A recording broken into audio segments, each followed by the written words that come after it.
Proyek Jalan Tol Trans Sumatera, JTTS, ruas Jambi Rengat menghadapi hambatan serius setelah terungkap bahwa sekitar 55 km lahan belum tercakup dalam peta pembebasan lahan. Berdasarkan data peta daring per 28 Mei 2025, garis biru yang menunjukkan lahan telah dibebaskan hanya terlihat sampai wilayah Kecamatan Muara Papalik, Kabupaten Tanjung Jabung Barat. Namun setelah itu, garis trase tol tiba-tiba menghilang, terutama di wilayah Merlung hingga Batang Asam yang melintasi Kecamatan Tungkal Ulu dan Tebing Tinggi.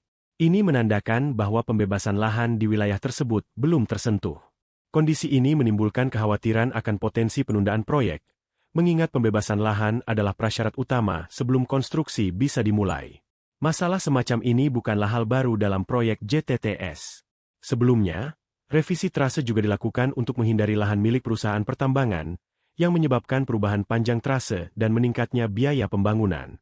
Kejelasan dan kelengkapan data lahan sangat penting agar pembangunan tidak terus tertunda. Permasalahan pembebasan lahan dalam proyek JTTS seringkali disebabkan oleh berbagai faktor, seperti tumpang tindih kepemilikan tanah, keberadaan fasilitas umum seperti sekolah atau rumah ibadah, hingga lokasi yang termasuk kawasan hutan lindung atau hutan produksi.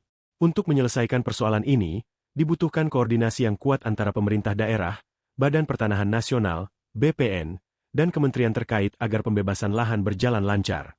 Anggota Komisi 5 DPR RI, Haji Bakri, menyatakan bahwa pembebasan lahan menjadi persoalan paling krusial dalam pembangunan tol tersebut. Ia menjelaskan bahwa kontraktor seperti Hutama Karya sudah siap melakukan pekerjaan, tetapi tidak dapat melanjutkan pembangunan karena lahan belum tersedia.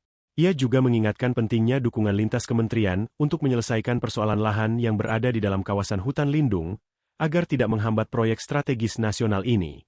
Dengan target penyelesaian proyek tol Jambi Rengat pada tahun 2026, keterlambatan pembebasan lahan berisiko mengganggu capaian tersebut. Diperlukan langkah konkret dan kerjasama intensif dari seluruh pihak agar proyek jalan tol ini dapat berjalan sesuai jadwal. Bila tidak segera ditangani, maka manfaat besar dari proyek infrastruktur ini bagi konektivitas dan ekonomi masyarakat bisa saja tertunda dalam waktu yang tidak menentu. Dikutip dari berbagai sumber.